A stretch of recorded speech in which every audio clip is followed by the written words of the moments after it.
बताओ क्या पढ़ रहे हैं हम लोग? प्रकाश। प्रकाश का मतलब लाइट। लाइट क्या है? तो प्रकाश एक प्रकार की ऊर्जा है जो हमारी आंखों पर दृष्टि संवेदना उत्पन्न करता है, जिससे कोई भी वस्तु दिखाई पड़ती है।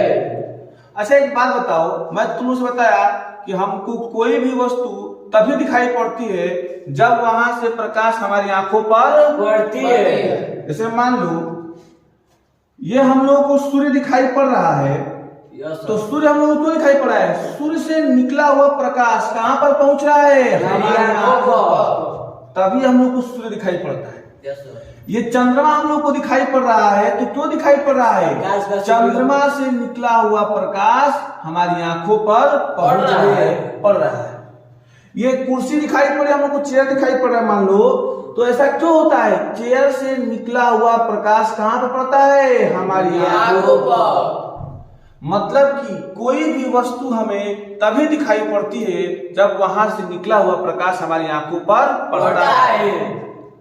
अब किसी वस्तु को हम लोग देख रहे हैं तो गारंटी है कि वहां से प्रकाश आ रहा है।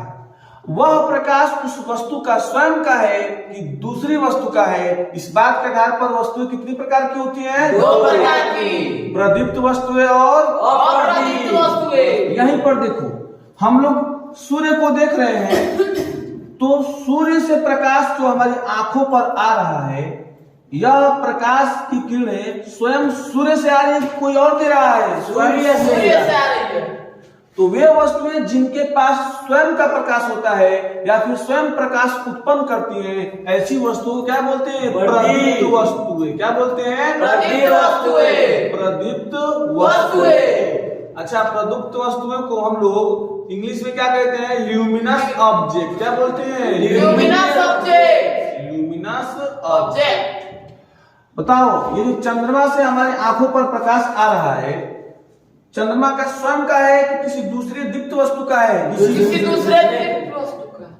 सूर्य से निकली हुई प्रकाश की किरणें पहले चंद्रमा पर पड़ रही है और वही प्रकाश किरणें परावर्तित होकर के चंद्रमा से तब हम लोग के पास आती है, तब हम लोग चंद्रमा को देख पाते हैं। मतलब ये जो प्रकाश किरणें हम लोग के पास आ रही है, जिसकी वजह से हम लोग को चंद्रमा दिखाई पड़ता है, ये प्रकाश स्वयं चंद्रमा का है कि किसी और का है? किसी और का है। तो ऐसी वस्तुएं जिनके पास स्वयं का प्रकाश नहीं होता है, वो किसी दूसरे प्रदीप्त वस्तुओं के प्रकाश को परावर्तित करने से दिखाई पड़ती हैं। ऐसी वस्तुओं क्या बोलते हैं? अप्रदीप्त वस्तुएं। क्या बोलते हैं? अप्रदीप्त वस्तुएं। अप्रदीप्त वस्तुएं। ल्यूमिनस की non luminous? Non luminous object. मैं तुमसे पूछूं, यहां पर देखो, ये जो चेयर तुम लोगों को दिखाई पड़ रही है, चेयर के पास स्वयं का प्रकाश है कि ये सनलाइट को, सूर्य के प्रकाश को हमारी आंखों पर परावर्तित करता है, तब ये हम लोग को चेयर दिखाई पड़ता है। तो चेयर ल्यूमिनस होगा कि नॉन ल्यूमिनस? Non luminous. प्रदीप्त वस्तु है कि अप्रदीप्त वस्तु? अप्रदीप्त वस्तु। तो प्रकाश तुम लोग सीखे, प्रदीप्त वस्तुएं सीखे, अप्रदीप्त वस्तुएं सीखे। अच्छा, तुम लोग देख रहे हो कि जो अप्रदीप्त वस्तुएं हैं ये तभी दिखाई पड़ रही है जब किसी प्रदीप्त वस्तु का प्रकाश ये परावर्तित करती है। तो अब हम लोग क्या पढ़ने जा रहे हैं? प्रकाश का परावर्तन। उससे पहले तुम लोग देखो, यहां पर मान लो सन है, तो सन से तो डायरेक्ट सनलाइट अर्थ पर आती है, हम लोग देखते हैं। तो ये सन जो हुआ, ल्यूमिनस हुआ कि नॉन ल्यूमिनस हुआ? ल्यूमिनस हुआ।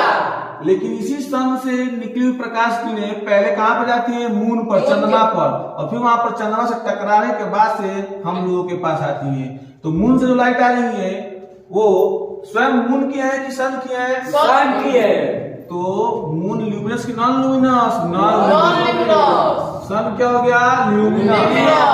अर्थ के पास स्वयं की लाइट है? नहीं। अर्थ ल्यूमिनस की नॉन ल्यूमिनस? Non luminous.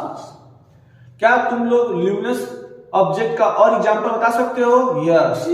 ये जो लाइट दिखाई पड़ रहा है, आ रहा है इस बल्ब से, तो ये बल्ब जो जलता हुआ बल्ब है वह ल्यूमिनस ऑब्जेक्ट है कि नॉन ल्यूमिनस ऑब्जेक्ट है? ल्यूमिनस। जलती हुई मोमबत्ती मतलब कि बर्निंग कैंडल क्या है? ल्यूमिनस। टेबल क्या है? Non luminous. फैन क्या है? Non luminous. ये स्टैंड क्या है? Non luminous. And out. अब हम लोग पढ़ेंगे प्रकाश का परावर्तन। प्रकाश के परावर्तन को इंग्लिश में क्या बोलते हैं? Reflection of light. Reflection of light. प्रकाश का किसी चिकने पृष्ठ से, जैसे कि दर्पण से टकराकर वापस जाने की घटना को प्रकाश का परावर्तन कहते हैं। अब हम लोग प्रकाश का परावर्तन कराएंगे तो एक चिकना पृष्ठ लेंगे, जैसे हम लोग दर्पण लेंगे, ये है दर्पण। दर्पण पर हम लोग प्रकाश की किरण को डालेंगे और वापस उसको टकरा करके वापस ले आएंगे, तो हम लोग पूरा का पूरा प्रकाश का परावर्तन देख जाएंगे। दर्पण के जिस बिंदु पर प्रकाश किरणें आकर के टकराती हैं, उस बिंदु को क्या बोलते हैं? आपतन बिंदु। आपतन बिंदु पर जो आकर के किरणें टकराती हैं, उन किरणों को क्या बोलते हैं? आपतित किरण। और आपतन बिंदु से टकरा करके वापस जाने वाली किरण को क्या बोलते हैं? परावर्तित किरण। दर्पण से हम लोग दर्पण बिंदु पर एक 90 डिग्री पर रेखा खींचेंगे, उसको हम लोग क्या बोलेंगे? इंग्लिश में क्या बोलते हैं? नॉर्मल और आपतित किरण के बीच में जो कोण बनता है उसको क्या बोलते हैं? आपतन कोण। आपतन कोण को किससे दिखाते हैं? एंगल आई। क्योंकि आपतन कोण को इंग्लिश में बोलते हैं एंगल ऑफ इंसिडेंस, और इंसिडेंस की स्पेलिंग में क्या रहा है? आई। इसीलिए इसको हम लोग एंगल आई से दिखाते हैं। अभिलंब और परावर्तित किरण के बीच के बने कोण को क्या बोलते हैं? परावर्तन कोण। और परावर्तन कोण को किससे दिखाते हैं? एंगल आर से। क्यों एंगल आर से दिखाते हैं? क्योंकि इसको हम लोग बोलते हैं एंगल ऑफ रिफ्लेक्शन। रिफ्लेक्शन में आर आ रहा है, इसलिए इसको किससे दिखाते हैं? एंगल आर से। तो ये रहा प्रकाश के परावर्तन का डायग्राम। अब जब हम लोग मान लो दर्पण के सामने कोई ऑब्जेक्ट रख दिए हैं, तो दर्पण में उसका प्रतिबिंब कहां पर बनेगा, उसका नियम क्या क्या है, हम लोग कैसे किसी ऑब्जेक्ट का प्रतिबिंब बनाएंगे, इसके लिए कुछ नियम पढ़ने पड़ते हैं। और वो नियम दो हैं, जिसको हम लोग बोलते हैं परावर्तन का नियम। अब हम लोग पढ़ने जा रहे हैं परावर्तन का नियम। इंग्लिश में बोलते हैं लॉज ऑफ रिफ्लेक्शन। ये दो होते हैं। कितने होते हैं? दो। पहला नियम कहता है कि ये जो आपतित किरण है, अभिलंब और परावर्तित किरण, ये तीनों एक ही तल में होंगे। जैसे मान लो एक तल है और इस तल में तीनों लोग हैं, आपतित किरण भी है, अभिलंब भी है और परावर्तित किरण। तीनों की तीनों किरणें इसी तल में है। ऐसा नहीं है कि बोर्ड एक तल है तो आपतित किरण इस तल में है और ये एक दूसरा तल है तो अभिलंब इसमें आ जाए और एक तीसरा तल ये हो जाएगा, परावर्तित किरण आ जाए ना। तीनों के तीनों एक ही तल में होंगे, अलग अलग तल में नहीं होंगे। ऐसा नहीं है कि एक इस तल में, एक इस तल में और एक इस तल में, ऐसा नहीं होगा।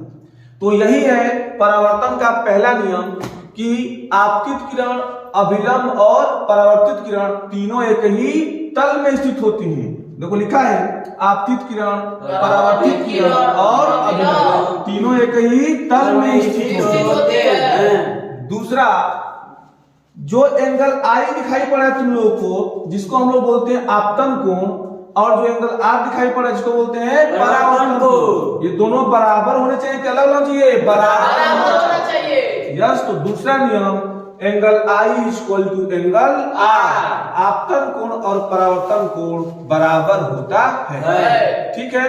अगले क्लास में हम लोग पढ़ेंगे कि किसी भी वस्तु का प्रतिबिंब कैसे बनता है। ठीक है। तब तक के लिए लव यू ऑल।